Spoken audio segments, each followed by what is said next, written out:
मेरे प्यारे बच्चों, बोर्ड एग्जाम प्रिपरेशन की तैयारी के सिलसिले में हम लोग जो द्विघात समीकरण पढ़ रहे हैं। द्विघात समीकरण में सबसे महत्वपूर्ण जो क्वेश्चन पूछे जाते हैं वो द्विघात समीकरण को बनाना और मूलों का योगफल और मूलों का गुणनफल।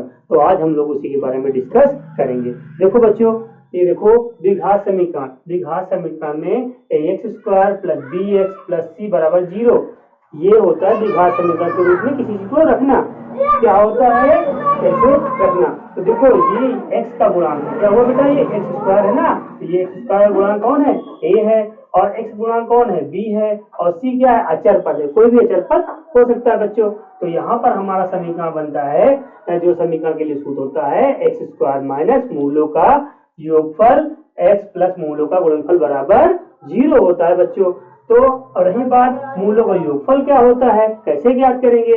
तो बच्चों मूलों का योगफल ज्ञात करने के लिए देखो यहाँ -x का गुणांक बटे x² का गुणांक होता है बच्चों। तो x क्या होता है बेटा, x का गुणांक कहाँ है, तो मतलब कौन सा, ये b वाला कौन गुणांक है, x गुणांक कौन है, b है ना बच्चों, और x² का गुणांक कौन है, a है बच्चों। तो इसे हम शॉर्ट रूप में लिख सकते हैं अल्फा + बीटा। मूलों का योगफल को हम अल्फा + बीटा भी कहते हैं। तो अल्फा + बीटा बराबर -b/a,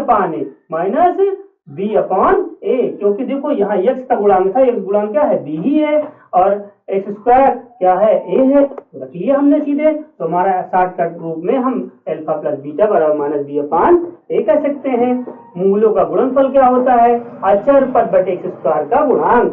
अचर पद कौन सा बेटा, हमारा c है, क्या है, c है, और ये x² गुणांक क्या है, हमारा a है बच्चों। तो हम लिख सकते हैं शॉर्टकट रूप में अल्फा × बीटा बराबर c/a।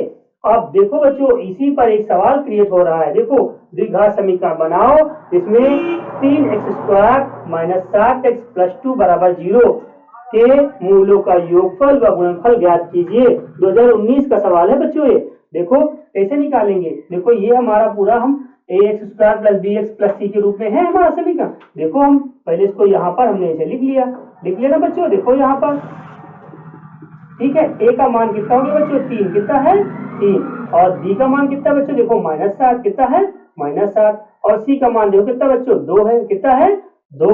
तो मूलों का योगफल क्या, किसका, मूलों का पहले योगफल निकालेंगे ना, मूलों का योगफल निकालेंगे। मूलों का योगफल हो गया हमारा, क्या होता है, -x का गुणांक, किसका होता है बच्चों, -x का गुणांक है ना, बटे x² का गुणांक, बटे x² का गुणांक होता है ना बच्चों। अब देखो यहाँ पर देखो, तो x² गुणांक देखो, x² गुणांक देखो हमारा कितना है, 3, कितना है, यहाँ पर देखो x का गुणांक कितना बच्चों, 7 है, कितना है 7 है, तो माइनस यहाँ पर देखो 7 बटे x² गुणांक कितना बच्चों, यहाँ 3 है, कितना है 3 है। तो ये हो गया हमारा, देखो माइनस से माइनस कैंसिल हो जाएगा, तो ये 7/3 हमारा जो है मूलों का योगफल हो गया। इसे हम शॉर्टकट में लगाना चाहें तो ये अल्फा + बीटा क्या हो जाएगा, अल्फा + बीटा बराबर -b/a। तो b का मान देखो कितना बच्चों हमारा, देखो -7 है ना, और a का मान कितना है 3 है, माइनस से माइनस कैंसिल हो गया, तब भी 7/3 हो गया। क्या इस तरीके से लगा सकते हैं, चाहे इस तरीके, आंसर दोनों का सेम आएगा।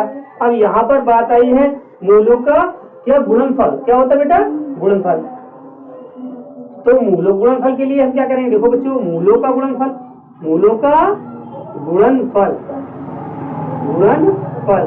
क्या होता है बच्चों, अचर पद बटे x² का गुणांक, अचर पद बटे x² का गुणांक, x² का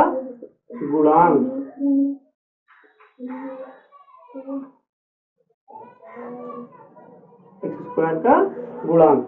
अब अचर पद कौन सा है बच्चों, अचर पद हमने क्या कौन सा था आपको, ये जो सी वाला पद है ये अचर पद है, क्या है, अचर पद है। तो अचर पद के लिए बेटा हमने देखो अचर पद क्या है इसमें हमारा, सी कितना है 2, कितना है 2, और x² गुणांक कितना है बच्चों 3।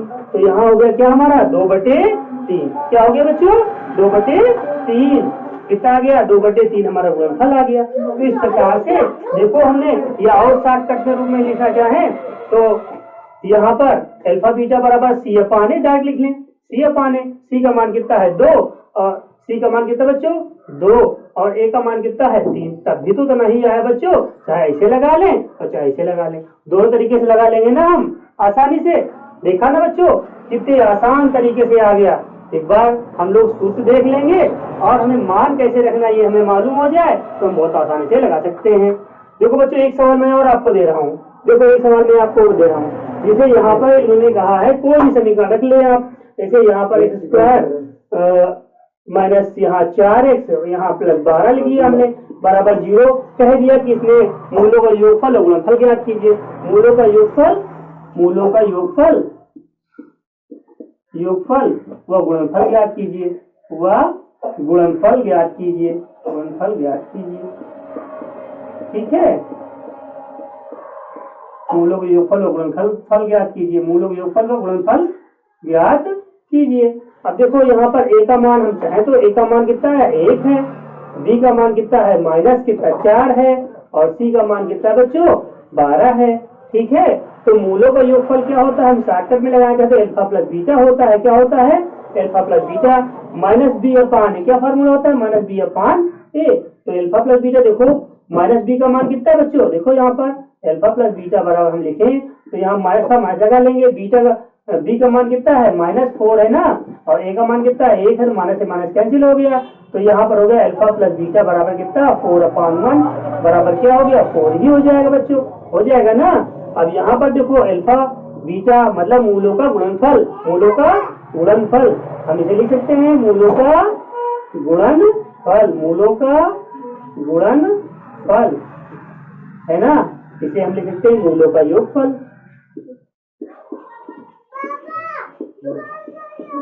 मूलों का योगफल लिख सकते हैं बच्चों, वही बात है ना। यहाँ देखो मूलों का योगफल, मूलों गुणनफल हो गया तो मूलों गुणनफल क्या हो गया अल्फा बीटा होता है, जैसा कि बताया था आपको हमने ना अल्फा बीटा होता है सी अपान ए।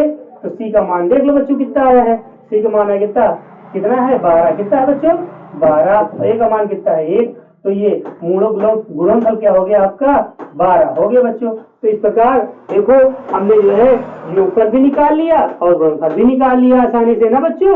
अब देखो इस प्रकार के सवाल तो पूछे ही जाते हैं, हर बोर्ड एग्जाम में 1-2 क्वेश्चन तो इसके लगे ही रहते हैं, उसे पूछा जाता है कि या तो मूलों का योगफल बताइए या गुणनफल बताइए, इससे संबंधित क्वेश्चन पूछ जाते हैं। एक दूसरा टॉपिक भी आता है बच्चों, इसमें कहता है कि जो है कोई 2 मूल दे देते हैं, जिसे अल्फा बीटा दे दिया उन्होंने, कोई मूल दे दिया 3, 4, 5, 4 कुछ भी दे दिया उन्होंने और कह दिया कि समीकरण ज्ञात कीजिए। क्या ज्ञात कीजिए समीकरण ज्ञात कीजिए। तो बच्चों हम समीकरण बनाएंगे कैसे, तो समीकरण बनाने के लिए पहले हमें फार्मूला मालूम होना चाहिए। हमारा फार्मूला क्या है एक्स स्क्वायर माइनस मूलों का क्या योगफल, मूलों का योगफल। ठीक है बच्चों, और x प्लस मूलों का गुणनफल, गुणनफल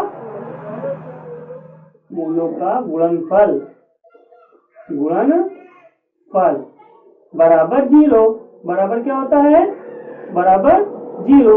अब देखो बच्चों मूलों का योगफल तो पहले इसको दोनों जोड़ेंगे ना, इसको हमने मान लिया अल्फा, इसको मान लिया क्या अल्फा हमने मान लिया, इसको मान लिया बीटा, क्या मान लिया हमने बीटा मान लिया।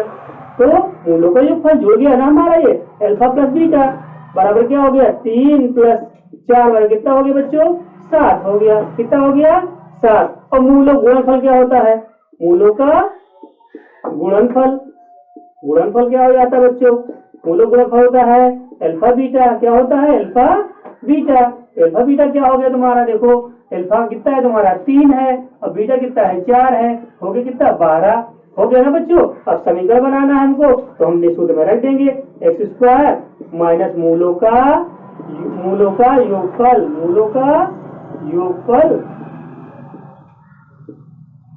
योगफल एक्स प्लस मूलों का गुणनफल